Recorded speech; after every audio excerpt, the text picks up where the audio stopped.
Hi everybody, it's Gina here from Euphoria Soapworks, and today I'm going to be making a peach soap. I'm not quite sure what I'm going to name it yet. It might be something like Peachy Keen or Peaches and Dreams or something, but this is the first time I've worked with this fragrance, so we'll see how it behaves. It's supposed to behave pretty well, but I'm not too sure, so here we go. I'm going to go ahead and pour my lye water here.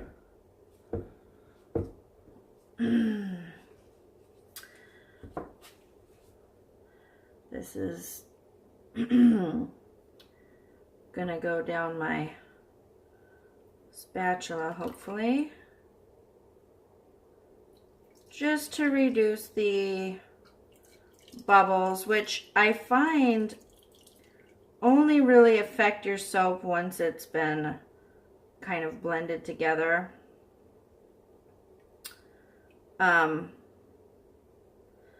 You know, when the bubbles are in the oil phase, still it doesn't really, they can escape a lot easier. It's not as viscous, so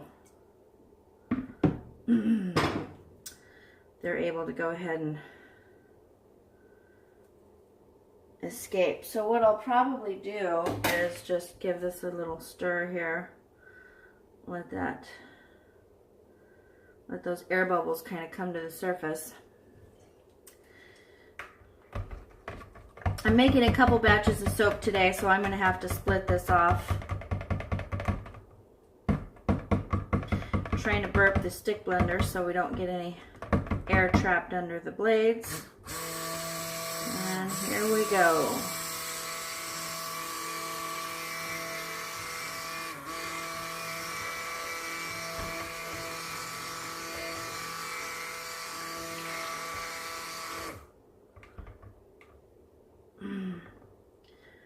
I don't want to overstick blend. I think people who have difficulty with their soap batter getting too thick probably overblend or haven't chosen a fragrance that is really workable. Sometimes there are variables you don't foresee, so you just do the best you can. So I'm going to go ahead and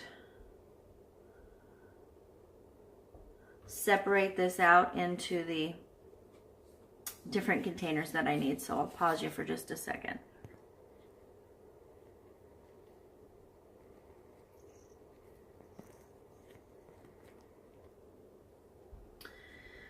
Okay, so I'm going to go ahead and add my cream into this batch.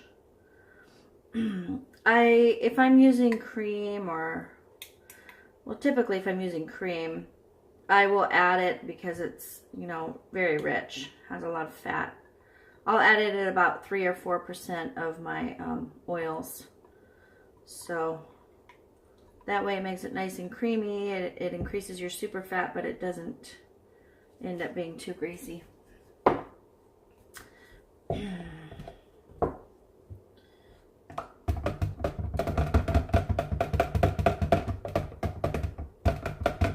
And you can put your cream in your oils, and you don't need to do any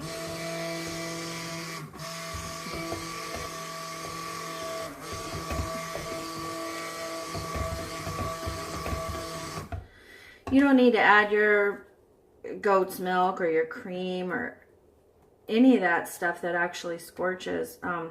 You don't need to add that to your lye water. Just add it in after you've blended up your batter, or you can add it into your oils, but definitely, in my opinion, don't add it to your lye water. It just scorches. So it'll all blend up beautifully in the end, and there's no need. You also don't have to add your super fat after the fact. I never understood why anybody did that, since it's just a percentage of your recipe. So it's just really a percentage of, it's like a lye discount really. If you have less lye, you're going to have more free oil in your batch. So it doesn't matter when you add it in. Okay, so we're going to go ahead and pour this off into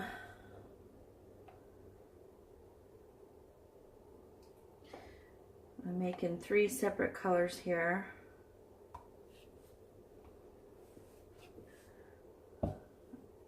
I'm not going to be exact about it.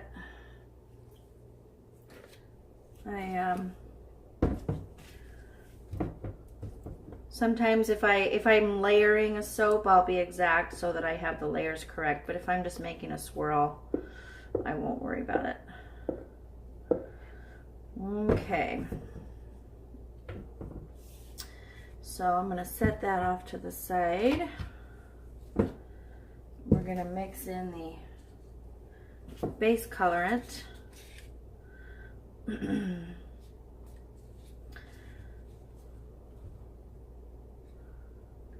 Oh, that's pretty. And I'm going to use a little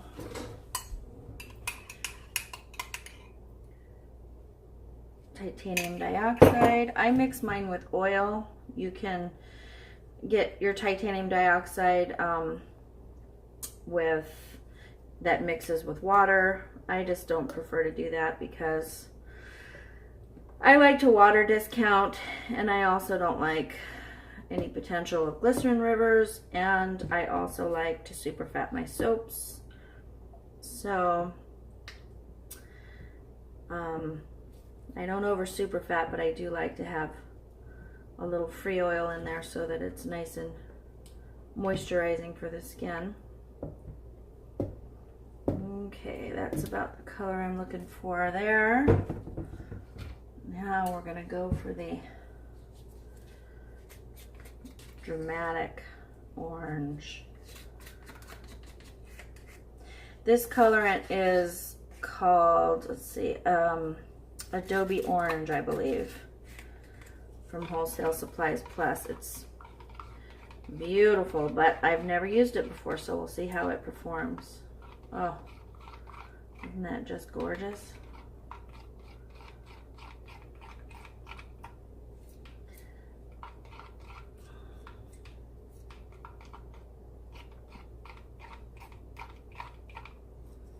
All right.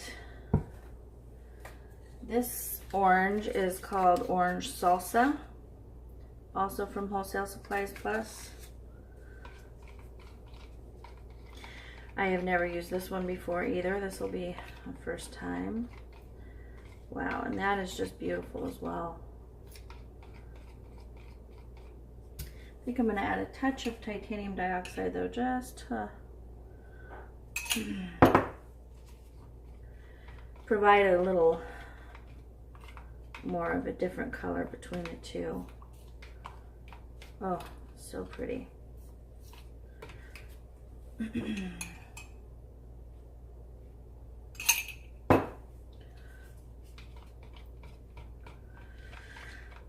When I have small portions like this, sometimes it's easier to just hand stir something in, because if you try to stick blend it in, it can make a lot of unnecessary bubbles.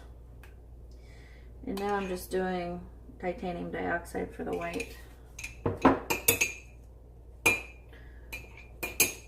portion of my soap.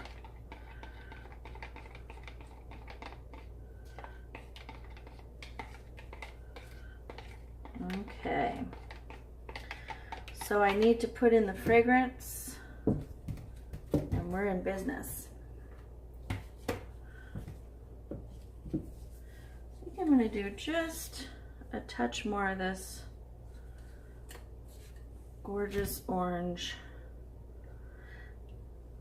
This is a blend of micas and titanium dioxide that I use to get this kind of a peachy color. So pretty. Okay, let me go ahead and get the fragrance oil going here. Just a moment.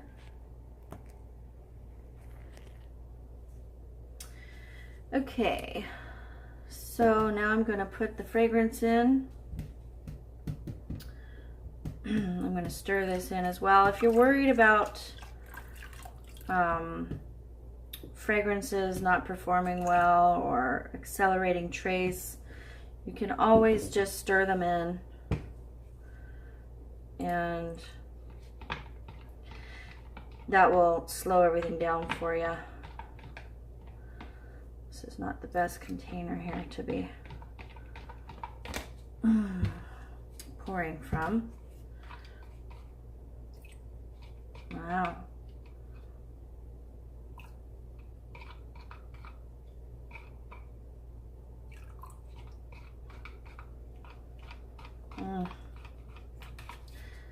So pretty.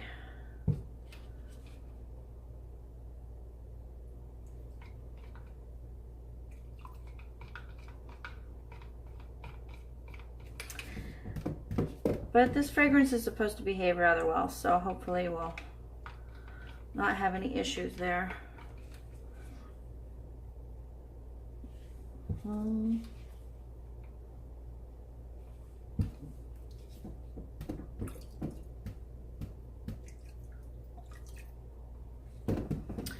This one looks pretty darn orange to me, so I'm gonna add a little.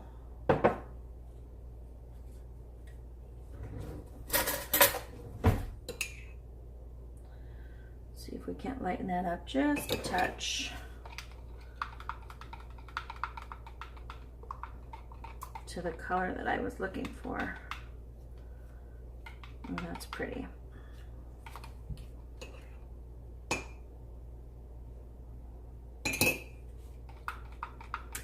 The batter's staying pretty fluid, so that's great. I think we'll have time for swirls. There we go. Not quite as crazy as it was.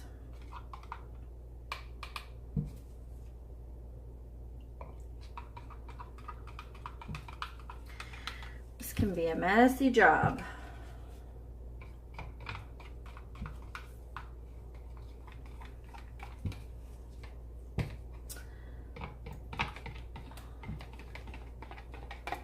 But just so much fun.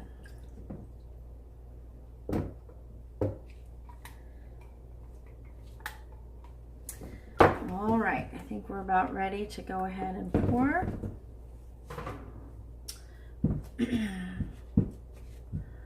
Hopefully you can see that. I'm gonna go ahead and give this another stir off camera here. And it smells pretty darn good.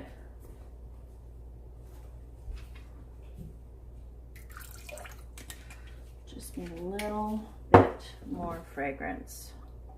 I like to be conservative with the fragrance when I start out and then see how it smells in the batter. And if it smells pretty good, I'll leave it alone. Otherwise, I'll add a little bit more. Staying within my usage rates, of course, but sometimes if you put a little too much in, it can cause your soap batter to do some funny stuff. So here we go.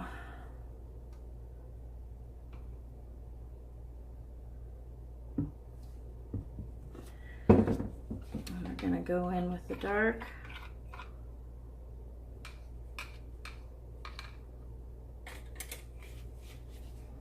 And I'm just gonna kind of do a little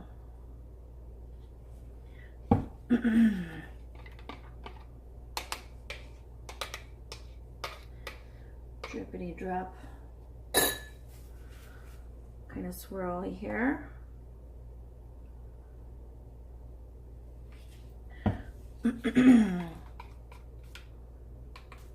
Oh, so pretty. I love peaches. It's peach season here, and I am just getting really excited about Getting some fresh peaches on the tree at my mom's house. She grows all of her own peaches, and she has several different ones for different times of the year. So that she has a spring peach and a summer peach and a fall peach. She loves peaches too, so.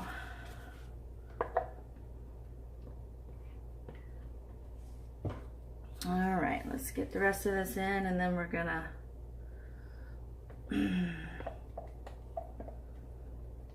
do our little hanger swirl here.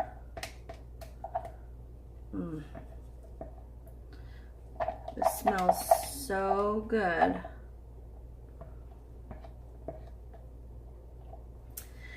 Okay, we're getting kind of messy, so let me get a towel and wipe this off.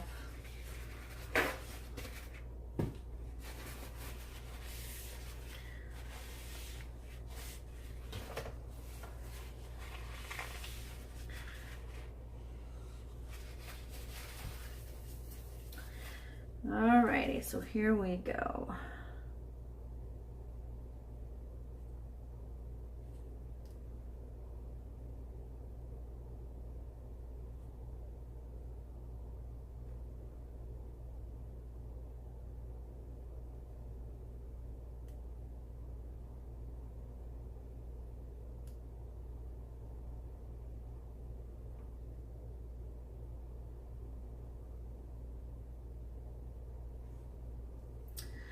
Hopefully that'll give us a decent swirl. When you're doing a hanger swirl, you really can just do circles around and around, and it gives you a pretty decent swirl. Nothing really crazy to it. Let me get the last of this batter in here.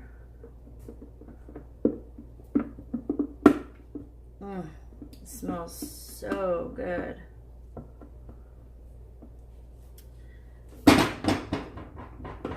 Sorry about the noise. I need to... Well, my camera always likes to turn off right in the middle of filming, but here's the swirled soap. And I was just saying that I like to, I'm gonna have to set this up a little bit because I'm gonna put some melt and pour peaches on top. So I will go ahead and wait for that. We'll pause for that and then we'll come back.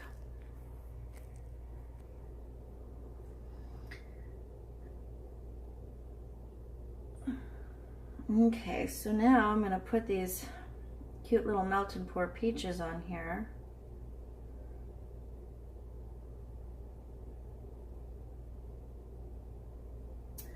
Aren't those cute? Those little peach slices.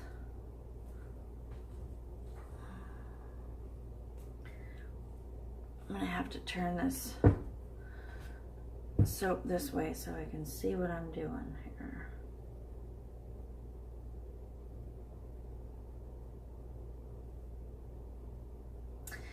Normally I would be wearing gloves, but I can't get the precision I need with gloves on. I will get everything splattered everywhere.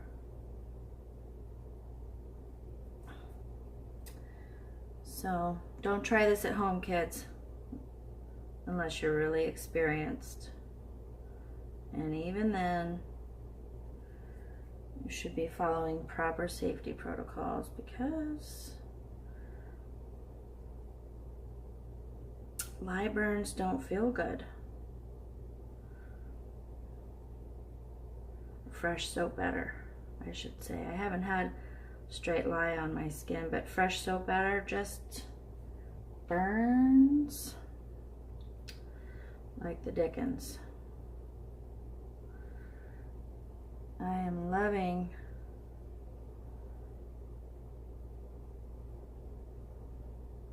these peaches.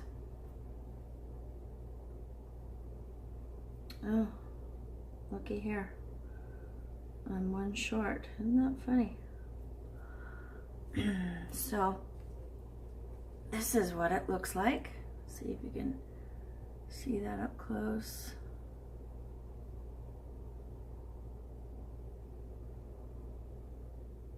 This is the Peachy Keen or Peaches and Dreams or whatever we'll decide to call it. But it smells amazing.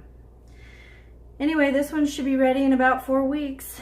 And of course I will let y'all know on Instagram, and my shop is linked. So you can just go ahead and purchase if you like. And I will leave you a message as to when I'm going to do that. But anyways, you guys have a great day. It's so much fun. Thank you for hanging out with me. And if you like this video, please give us a thumbs up, subscribe, and we will try to have some new content for you as soon as we can. This is kind of a quick impromptu video because I still don't have my space available. So pardon the lighting and the small space, but we're doing the best we can for now. Anyway, have a great day. Bye for now.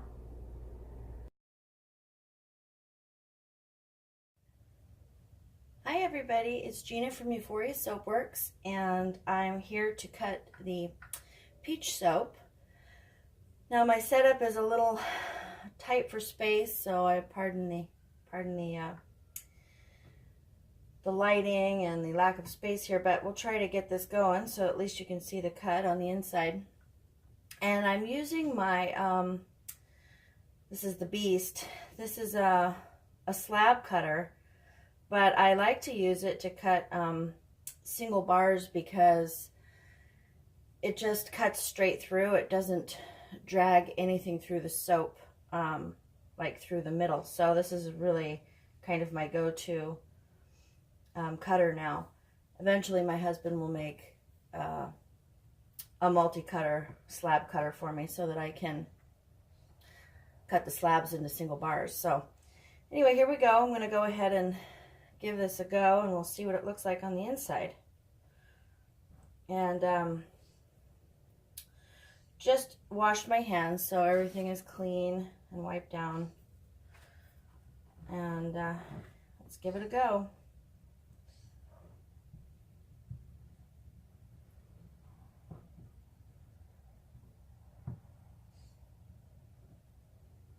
Ooh. See if you can see that one up close. I think at least the end piece turned out really pretty.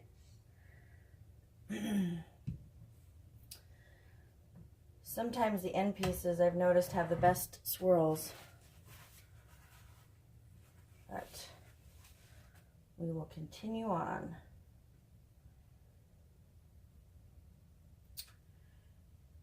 Okay.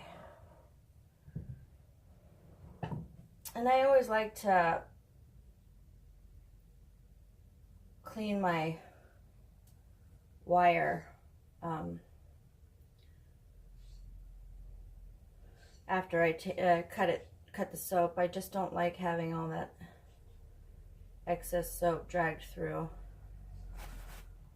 Well, that's really pretty. See if you can see that one. Got a nice, beautiful swirl on the inside, nice and peachy. So I was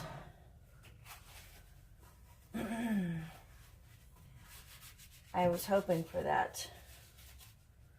That orange that I used, that Adobe orange, is gorgeous, but sometimes oranges and yellows can morph, and they usually change back. But I just didn't want to have it so bright, so I think it turned out just perfect.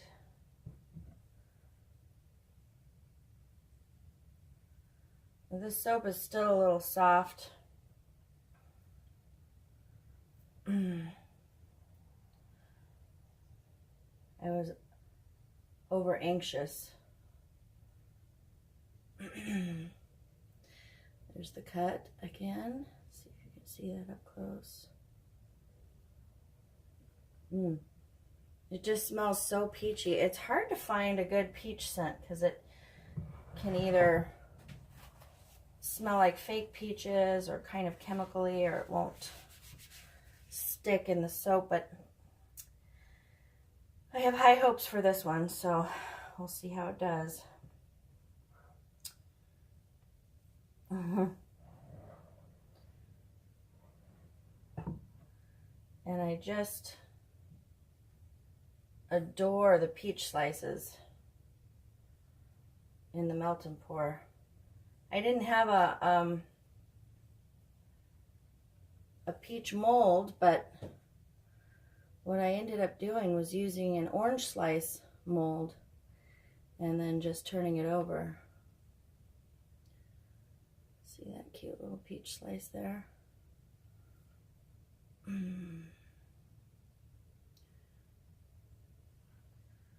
So I think it worked out just fine. Sometimes you have to improvise. They don't make everything you want. Especially when I first started out soaping, there was hardly anything to be found, and as I'm sure most of you know, I've had to hit up the cake making section in a lot of stores using cake decorating molds and tools. It hasn't really hit the soaping industry as much yet, but I'm sure it is on track to do that.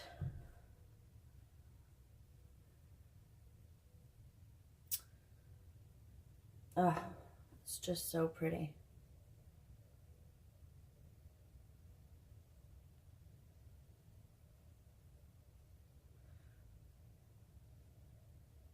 I love that little bit of gold shimmer there. Just adds a nice little touch.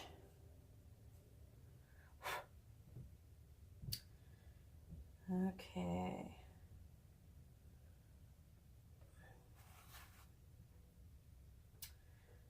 I think I'm gonna stop at that. I'll let you guys go ahead and see the cut after it's beveled. And that way you can see the finished product, and I'll post that on Instagram and y'all can see that. Anyway, have a wonderful day, and thanks for hanging out with me while I cut this peach soap. I'm still trying to come up with a name. I'm sure I'll figure something out soon. So have a great day. Thanks for watching.